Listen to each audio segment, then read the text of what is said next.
गई देवराज इंद्र के पास स्वर्गलोक, और जब वहां गए तो देखा कि देवताओं के राजा इंद्र अप्सराओं के साथ नृत्य कर रहे हैं। अप्सराओं के साथ नृत्य कर रहे हैं, एकदम मग्न है नृत्य करने में। कुछ देर तो खड़े होकर के प्रतीक्षा की,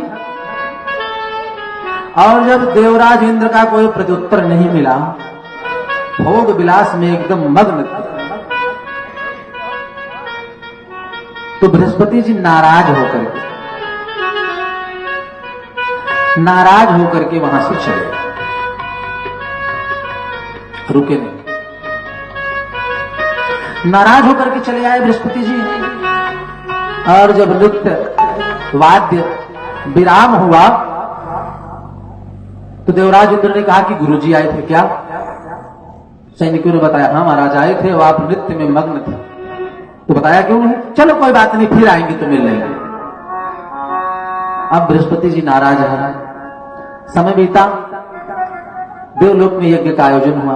यह हुआ कि गुरु जी को बुलाओ, बुलावा भेजा गया, बृहस्पति जी ने मना कर दिया।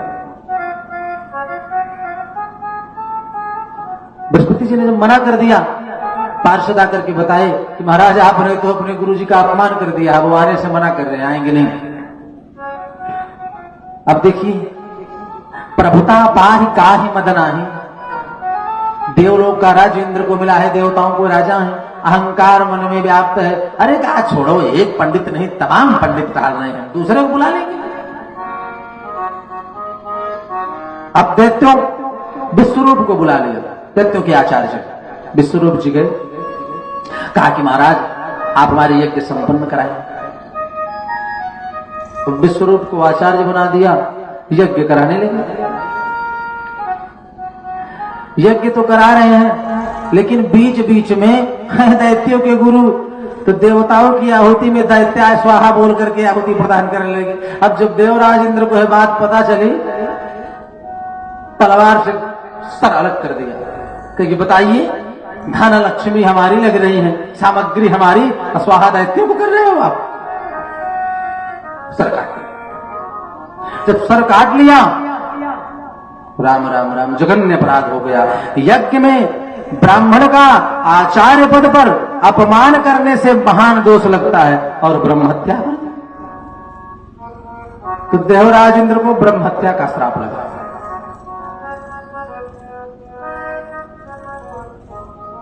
ब्रह्म हत्या का श्राप लग गया, बेचारे परेशान, राजा होते हुए ब्रह्म हत्या लग गई।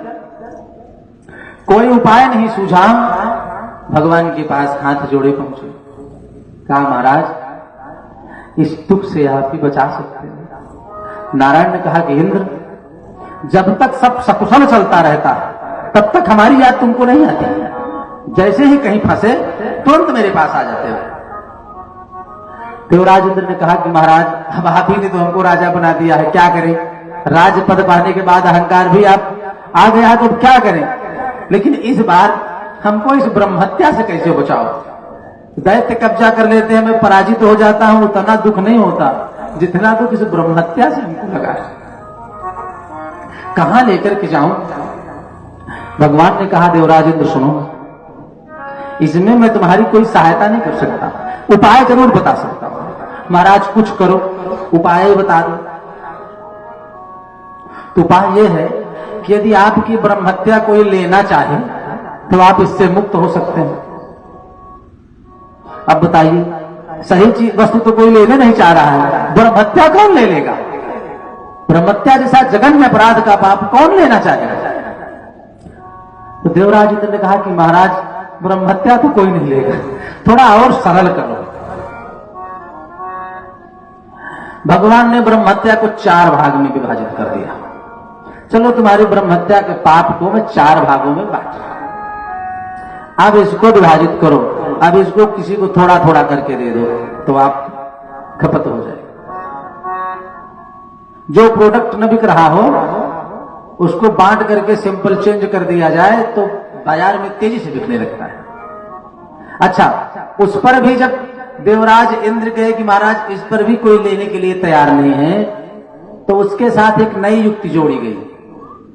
जैसे 10 रुपए के मंजन के साथ 2 रुपए की जीभी फ्री मिलेगी, आपको ले जाओ। उसी प्रकार से इसको जोड़ दिया।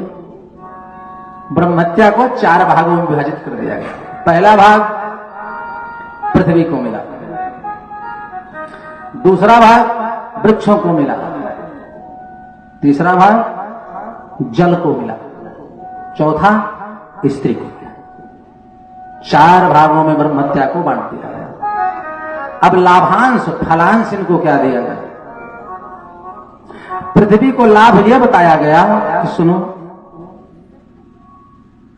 ब्रह्महत्या का श्राप तुम्हें दिया जा रहा है और तुम्हें लाभ यह दिया जा रहा है, आशीर्वाद वरदान ये मिल रहा है कि जहां से तुम्हें खोदा जाएगा, गड्ढा किया जाएगा, वो धीरे धीरे स्वतः ही अपने आप पट जाएगा, समतल हो जाएगी वो जमीन। ये आशीर्वाद दिया जा रहा है, दिया गया। और पृथ्वी में जो ऊसर हो जाती है जमीन, वो ब्रह्महत्या के साप के कारण। दूसरा वृक्ष को दिया गया, वृक्षों ने ले लिया, लाभ ये मिला उनको, फलांश लाभांश ये दिया गया कि तुम जहां से काटे जाओगे नई डाली का सृजन वहां से हो जाएगा। ये ब्रह्महत्या के श्राप लेने के बाद लाभांश दिया गया वृक्ष को। और वृक्ष में जो गोंद निकल जाती है, जो बाना हो जाता है, ये ब्रह्महत्या के श्राप के कारण।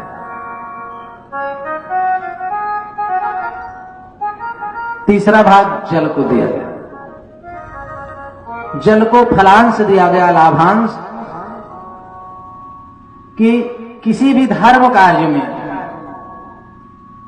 तुम्हारी उपस्थिति के बिना धर्म कार्य पूरा नहीं हो सकता। जैसे संकल्प लेते हैं, आप संकल्प करते हैं तो उसमें जल, कुश, दक्षिणा, अक्षत, पुष्प, फल, ये सब रहता है। पुष्प, फल, कुश, दक्षिणा, अक्षत, ये सब कुछ न हो, केवल जल भी उपस्थित हो तो भी आपका संकल्प पूर्ण माना जाएगा। ये जल को फलांश दिया गया, लाभांश दिया गया। ब्रह्महत्या जो फेन होता है, काई होती है, बुदबुदा होता है, ये ब्रह्महत्या के साप के कारण होता है। जल एकत्र होता है, स्वच्छ बहते हुए जल को लेकर के बिना स्वच्छ जल से संकल्प पूरा नहीं हो सकता। तो जल को ये श्राप मिला और यह लाभांश मिला। चौथा स्त्री को दिया। स्त्रियों में जो 1 माह में रजोधर्म होता है, ये ब्रह्महत्या के शाप के कारण होता है। और लाभ क्या मिला? सुखदेव जी कहते हैं, राजा परीक्षित, इन रजोधर्म को छोड़कर के शेष दिनों में स्त्री को देवी की संज्ञा दी जाती है। यत्र नार्यस्तु पूज्यन्ते रमन्ते तत्र देवता। धन्य है सनातन धर्म, जहां पर नारियों की पूजा, नारियों का सम्मान, सत्कार, आदर होता है, वहां पर देवता निवास करते हैं। यत्र नार्यस्तु पूज्यन्ते रमन्ते तत्र देवता। जो पुरुष स्त्री का सम्मान नहीं करता, उसे लक्ष्मी से विमुख होना पड़ेगा। धन, संपत्ति, वैभव, यश, कीर्ति, सम्मान प्राप्त करना है तो नारी का सम्मान सर्वप्रथम करो। क्यों? क्योंकि आप शक्तिमान हो तब तक जब तक नारी शक्ति आपके पास है। जैसे भगवान राम शक्तिमान है तो माता सीता शक्ति है। बिना शक्ति के शक्तिमान का कोई अर्थ ही नहीं है, वो बेकार है, उसका कोई अर्थ नहीं। इसलिए जिस घर में स्त्री का सम्मान होता है, नारियों की पूजा होती है, आदर होता है, सत्कार होता है, रमन्ते तत्र देवता, वहां पर रमन्ते वाले निवास करते हैं, रमण करते हैं। कौन? देवता लोग। देवता वहां सम्मान करते हैं। शास्त्रों में वर्णित है कि पुरुष जो सत्कर्म करता है उसमें से आधा भाग स्त्री को स्वतः ही मिल जाता है। ये कथा कर रहे थे तो एक माता जी हमसे आकर के पूछी प्रयाग में, तो महाराज ये बताइए कि पुरुष जो है यज्ञ करते हैं तो आधा स्त्री को मिल जाता है, लेकिन जब स्त्रियां धर्म करती हैं तो पुरुष को कितना मिलता है? प्रश्न तो तार्किक है कि कि भाई जब हम लोग धर्म करते हैं तो पति को कितना मिलता है। हमने कहा माता जी बताइए, आप पूजन करती हैं, व्रत करती हैं, उपवास करती हैं, यज्ञ अनुष्ठानादि करती हैं, कथा श्रवण करती हैं, तो उसमें आप मांगती क्या है? आप क्या भगवान से याचना करते हैं? अरे महाराज क्या मांगेंगे, यही मांगते हैं कि हमारे पति दीर्घायु हो, धन से युक्त हो, हमारा पुत्र सुखी रहे, परिवार बना रहे, हमारे पति को कभी किसी चीज की कमी न हो। तो हमने कहा कि पति का तो आधा मिलता है, लेकिन स्त्री जो धर्म करती है पति को पूरा मिल जाता है, क्योंकि वो सब उसी के लिए कर्म करती है। स्त्री का किया गया धर्म पति को संपूर्ण प्राप्त हो जाता है। तो यत्र नार्यस्तु पूज्यन्ते रमन्ते तत्र देवता, जहां नारियों का सम्मान होता है वहां पर देवता निवास करते हैं। तो ब्रह्महत्या का श्राप जब माताओं को मिला तो लाभ ये मिला कि इन 3 दिनों को, 5 दिनों को छोड़ करके शेष दिन स्त्री को देवी की संज्ञा प्रदान की जाएगी, ये देवी कही जाए। अब 4 भागों में विभाजित करते हैं। सबने स्वीकार भी कर लिया, देवराज इंद्र ब्रह्महत्या से बेचारे मुक्त हो गए। अब मुक्त तो हो गए, लेकिन विश्वरूप का वध किया। विश्वरूप अब जब ये समाचार दैत्यों को मिला तो क्रोध का ठिकाना नहीं रहा। अरे महाराज, हमारे आचार्य का वध हो गया। यज्ञ किया, यज्ञ किया, यज्ञ में इतनी सुंदर आहुति प्रदान की, यज्ञ सफल हुआ और यज्ञ कुंड से वृत्तासुर प्रकट हुए। वृत्तासुर प्रकट हो गए। कहा बताओ क्या सहायता करेगा, क्या चाहते हो? कहा महाराज कुछ नहीं चाहते, हमें बदला चाहिए, आप देवराज इंद्र का वध कर दो बस। अब देवराज इंद्र का वध कर दो। भयंकर संग्राम छिड़ गया वृत्तासुर और देवराज इंद्र। कई महीने भीषण युद्ध होता रहा। देवराज इंद्र ऐरावत हाथी पर आरूढ़ होकर के वज्र से बाहर गए वृत्तासुर पर, और एक बार धक्का मार दे तो 100 कदम दूर देवराज इंद्र जाकर के गिरे। इतना प्रताप, भगवान की इतनी बड़ी कृपा थी वृत्तासुर पर, इतना प्रताप, इतना पराक्रम, बल, पौरुष विद्यमान थे। चारों तरफ त्राहि त्राहि मच गए, हाहाकार मच गए। तो इतना तेज जिन बजा दिया कि ऐसा लागे यही युद्ध होता है। और भक्त वत्सल भगवान की। देवराज इंद्र ने देखा कि वृत्तासुर से जीतना संभव नहीं है, हम इनसे जीत नहीं पाएंगे बिना भगवान की कृपा के। फिर भागे कहा परमात्मा के पास। कहा नारायण एक बार फिर आप बचाओ, कैसे कृपा करो। भगवान ने कहा सुनो, वृत्तासुर का प्राकट्य ही यज्ञ की आहुति से हुआ है। भगवान की कृपा क्या, सत्कर्म और ज्ञान, पराक्रम, तेज, बल, पौरुष कूट कूट करके भरा है। अब जाकर के अपनी वीरता दिखाओ, जो विलासिता कर रहे थे बैठ करके। उदास होकर के फिर युद्ध क्षेत्र में आए। भगवान से नहीं रहा गया, भगवान से रहा नहीं गया। देवराज इंद्र की दुर्दशा को भगवान देख नहीं पाए। देवता बेचारे मारे मारे फिरने लगे। जिधर लख देता हो, देख देता, उधर की जनता साफ, उधर सारे सैनिक साफ हो जाते। हाहाकार मच गया। जब हाहाकार मच गया तो भगवान को आना पड़ा। भगवान प्रकट हुए। भगवान जब युद्ध क्षेत्र में प्रकट हुए तो वृत्तासुर हाथ जोड़ करके खड़ा हो गया। भगवान ने कहा देखो वृत्तासुर, जो होना था सो हुआ। वृत्तासुर ने कहा देखो मैंने वचन दिया है भगवान, बिना इंद्र का वध किए मानूंगा नहीं, ये भी मेरा संकल्प है। भगवान ने कहा सुनो, जो तुम्हें चाहिए मैं देने के लिए तैयार हूं। वृत्तासुर ने कहा मुझे कुछ नहीं चाहिए, आप पकड़ो चाहिए, मैं इनका वध करेंगे। क्या नहीं महाराज, मैं देने के लिए तैयार हूं, आप मांगो। अनन्य भक्ति थी वृत्तासुर की। श्रीमद् भागवत महापुराण में सुखदेव जी वर्णन करते हैं राजा परीक्षित 4 श्लोकों में वृत्तासुर ने जो मांगा है भगवान से, जो भाव प्रकट किया है, उस पर भगवान मंत्र मुग्ध हो गए और कहा धन्य हो वृत्तासुर। ऐसी भक्ति, एक एक शब्द ध्यान से सुनिए, बहुत गूढ़ विषय है। पहला श्लोक, वृत्तासुर ने कहा, सुनो, यदि आप भगवान देना चाहते हैं तो जो मैं मांग रहा हूं वो हमको प्रदान करो। क्या मांगा वृत्तासुर ने?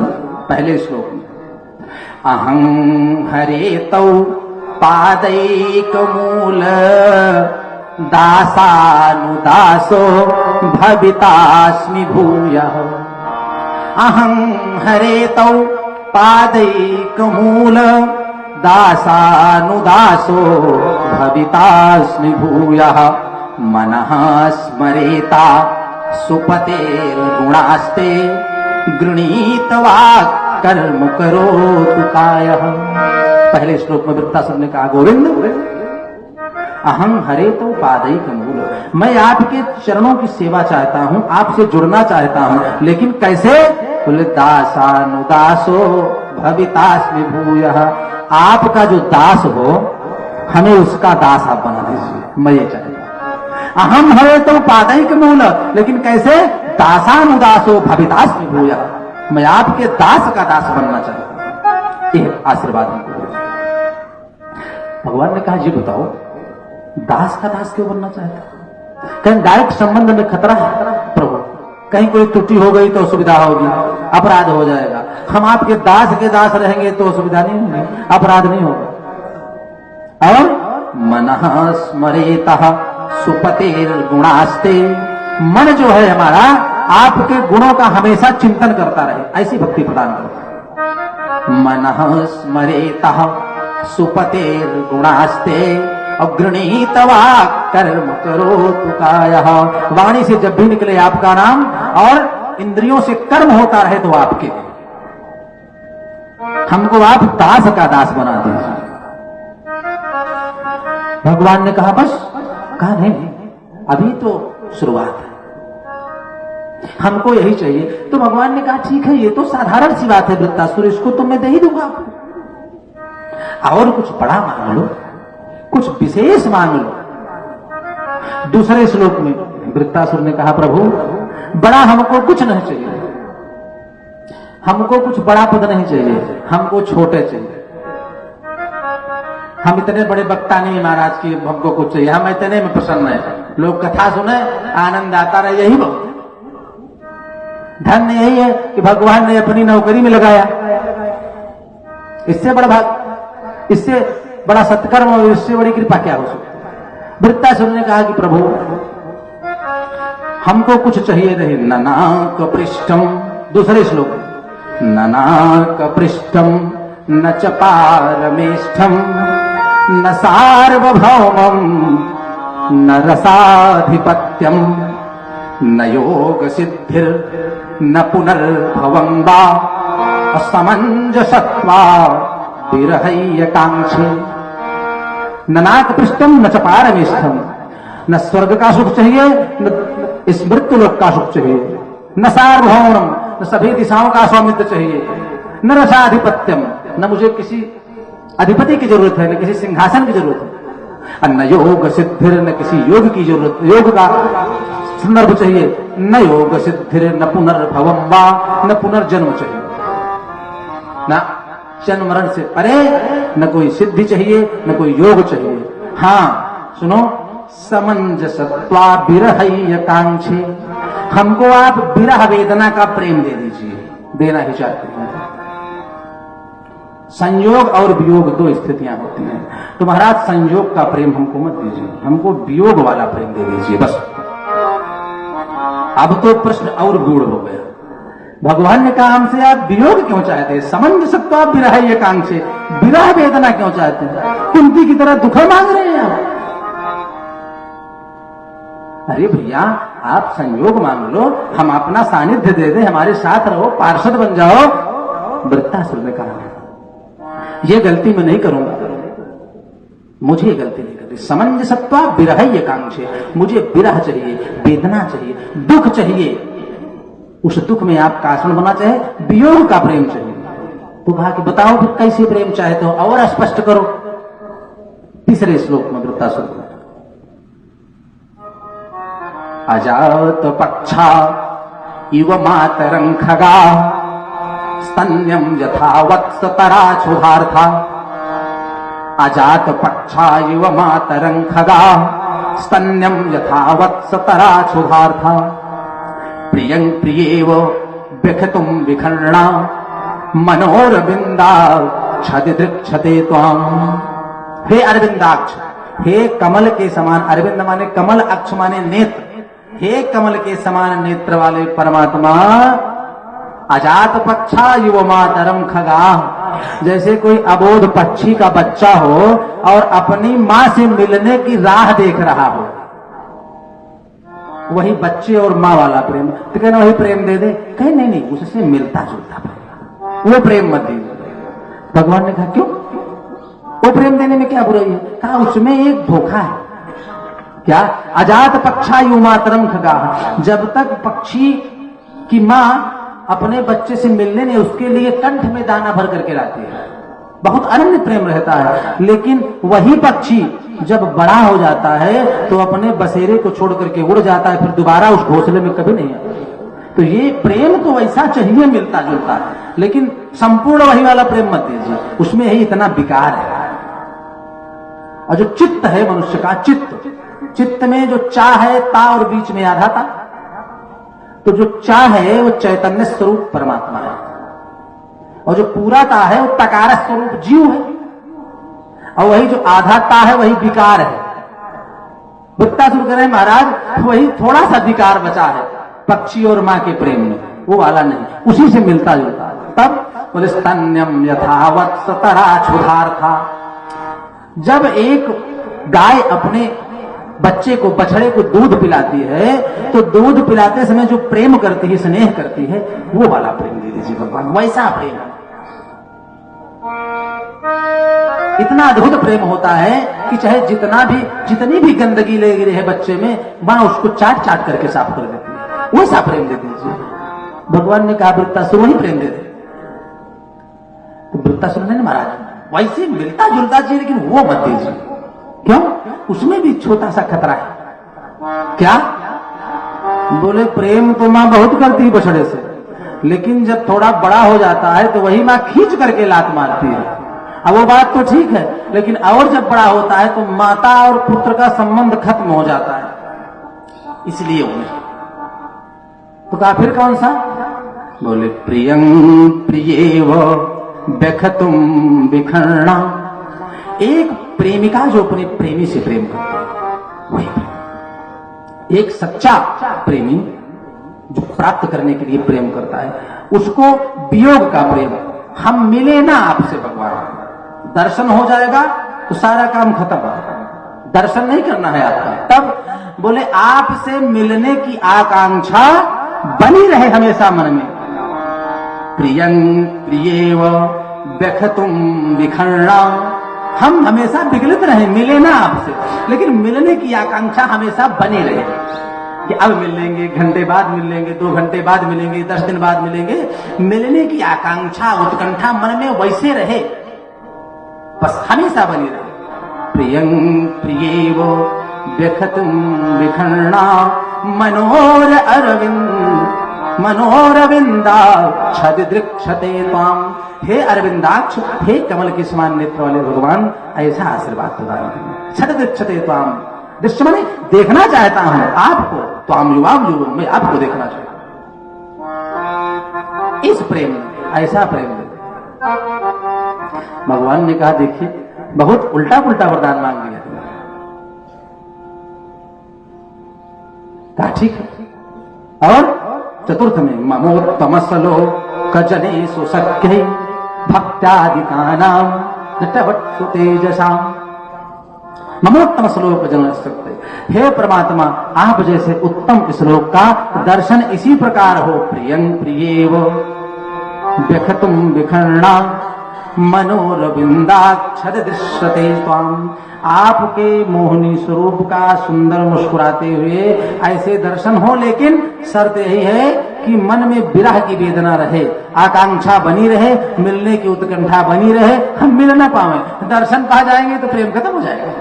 ऐसा प्रेम आप दे दीजिए। भगवान ने कहा कोई बात नहीं, मैंने आपको प्रेम दिया। जो ही भगवान ने कहा मैंने आपको प्रेम प्रदान किया, देवराज इंद्र ने वज्र उठाया, और वज्र जो है उठाया वृत्तासुर ने हाथ छोड़ दिया, कहा अब कुछ प्राप्त करने की जरूरत नहीं, जब भगवान आकर के हमको स्वीकार कर लिए हैं देवराज इंद्र, और तुमको तो मैं पराजित करके छोड़ता, लेकिन कोई बात नहीं चाह।